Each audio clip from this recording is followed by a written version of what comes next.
Korang tahu pocong ketuk pintu macam mana?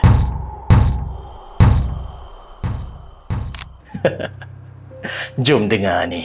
Okey, dalam seminggu dua ni lah kalau korang perasan, Puncak Alam kecoh gila. Dekat FYP, dekat thread, ramai yang mengadu dalam pukul 2-3 pagi diorang terjaga sebab ada bunyi ketukan dekat pintu yang sangat kuat. Dan aku rasa dekat FYP korang, dekat thread, mesti dah lalu video-video yang orang share pasal kejadian ni kan. Siap ada yang share rakaman CCTV lagi. Clear gila, tapi dekat luar tak ada orang pun.